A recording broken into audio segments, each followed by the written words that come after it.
We apologize for the technical issues. So we've only been able to connect with Maurice Carney, Executive Director, Friends of the Congo. Thank you so much for joining us, Maurice. My pleasure. So, good to be with you again. It's a pleasure. So let's begin with, the committee acknowledged slowness in implementing parts of the June agreement. Now, do you know which of the commitments are furthest behind schedule and why? Well, the commitments, let's start off by saying that the commitments across the board, I think there are about 6 to 7 in the June 27th signing, we think are fundamentally flawed. And the verification process that's being discussed now in terms of pulling together the intelligence officials of Rwanda and the Rwanda and the DRC in a joint committee to monitor the peace deal. That's really a technical issue and not necessarily foundational in the sense that the agreement that was signed, what they now call the Washington Accord,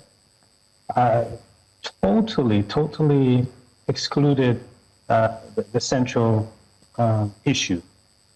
And if we go back to the February 25th unanimous vote on the part of the United Nations Security Council, 15-0, Resolution 2773, one of the main tenets of that agreement, that vote, where the whole world stood up and said through the resolution that Rwanda must immediately withdraw its soldiers from the DRC and cease support of the M23.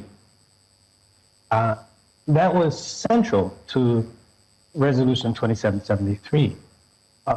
By all accounts, without exception, we see nations around the world acknowledging, recognizing that the M23 is controlled, commanded by Rwanda, and that Rwandan soldiers are occupying the east of the Congo, the 2 major cities in the east.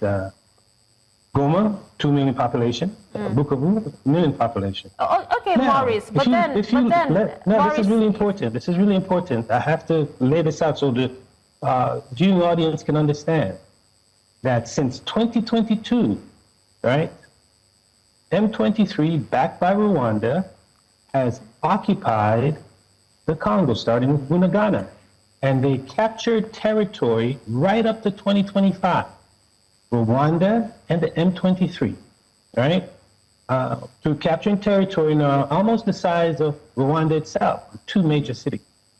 So this is a war of aggression and plunder. However, in the June 27th agreement, M23 is mentioned Maurice, 3 times. Maurice, I was actually going agreement. to say that, Kinshasa, actually denied a policy of supporting the FDLR, and Kigali has also pledged respect for DRC's territorial integrity. That's, in this peace deal.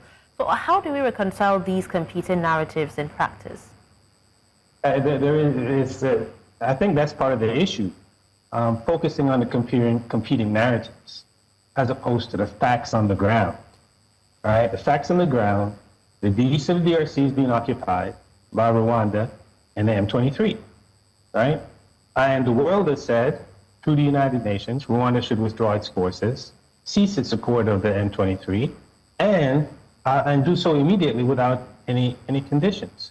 Now, because of the weakness of the Kinshasa government, which is part of the problem, because of the weakness of the Kinshasa government, and also its priority of survival in terms of the political elite, they signed a deal in Washington that really had very little to do with the Congolese people who are under occupation and who've been victims of a war, where 7,000 of them have died, were killed this year, where hundreds of thousands of them are displaced, to add to the 77 million that are internally displaced.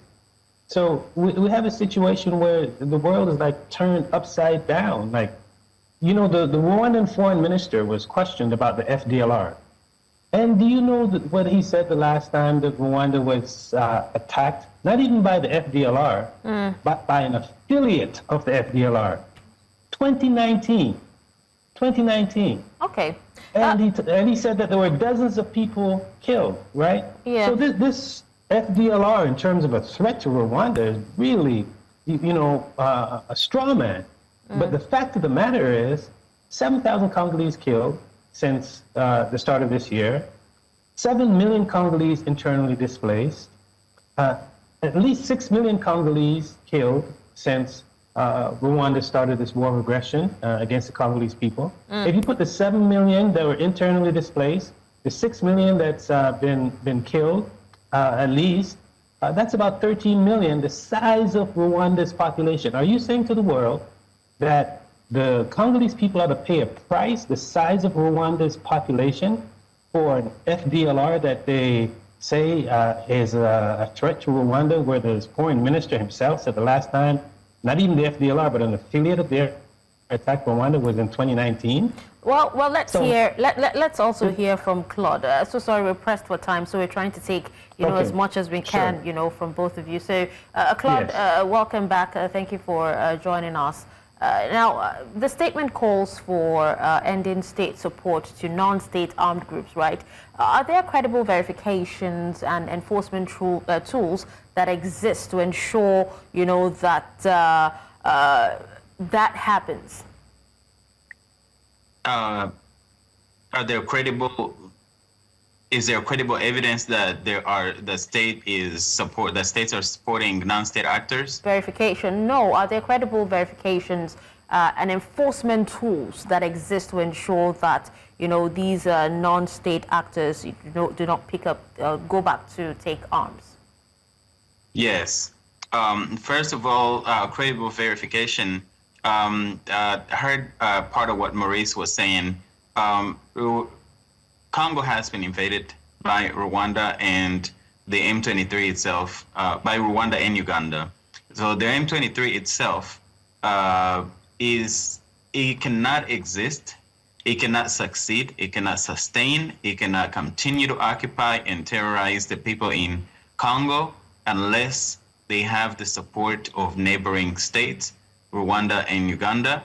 And those two countries also cannot occupy and sustain the occupation and invasions of Congo without the support of their Western backers, the US, the UK, the European Union, and others around the world, both who provide financial support, military support, and diplomatic and political support and shield that holds them from actually being held accountable for those crimes. Now, I'll quickly go to mechanisms, because I believe that was part of your question, whether there are mechanisms to hold these groups from actually being active.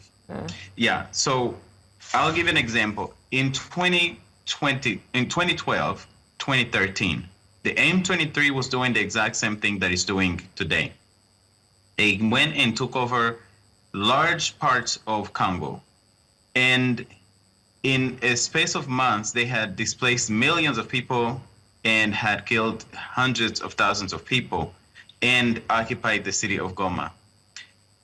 In order to get the M23 out of there and actually for them to be defeated, there were two things that happened.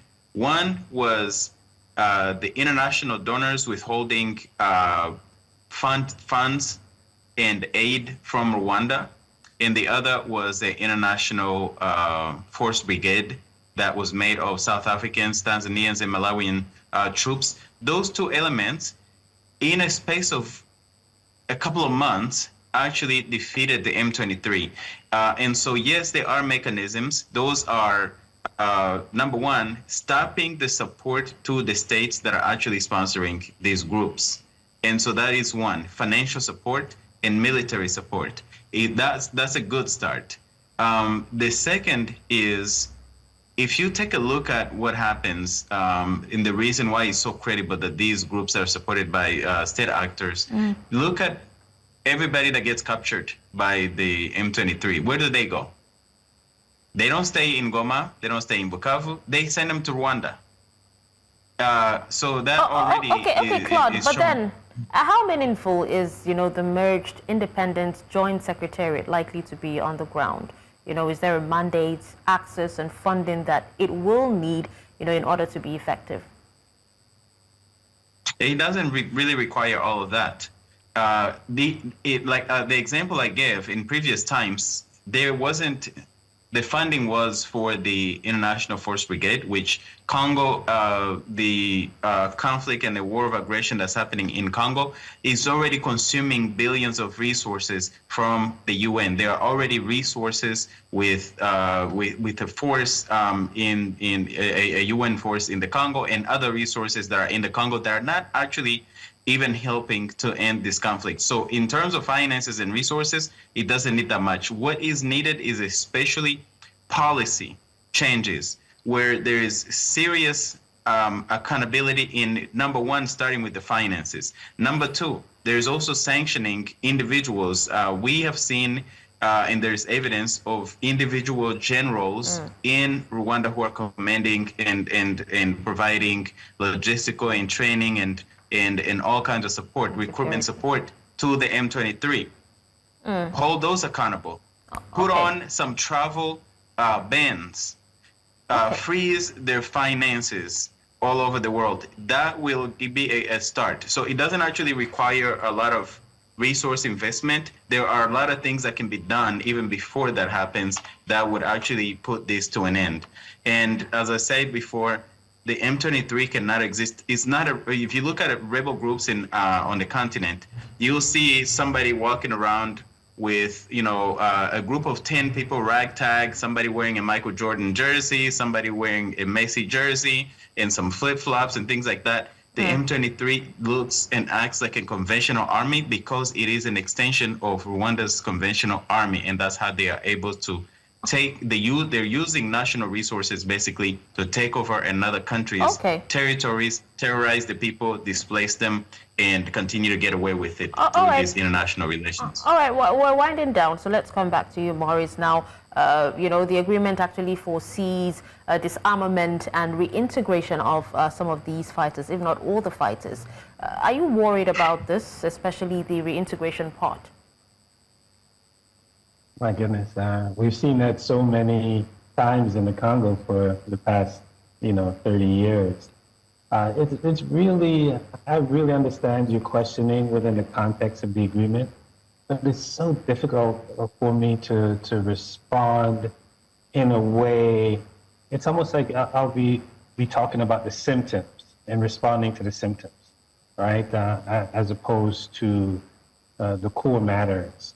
But to respond to your question specifically, if past this prologue, any integration happens, it won't change anything. That's not what's going to bring about any kind of peace. Certainly, when you take into consideration that the element of justice is missing. That is to say, the people who have been killed, the women who have been raped, the land that has been stolen. There's no element of justice in this agreement, and as long as there's no element of justice, it doesn't matter who you reintegrate or whether you hold to a joint mechanism. It's not going to fundamentally change. We've seen since the agreement, according to reports from Human Rights Watch, the UN, and Amnesty International, over 300 people have been killed. People are being disappeared and arbitrarily, executed, and all this has been taking place since the agreement was signed. The United Nations, in August, a few weeks ago, the Security Council had to call an emergency session because of the level of instability.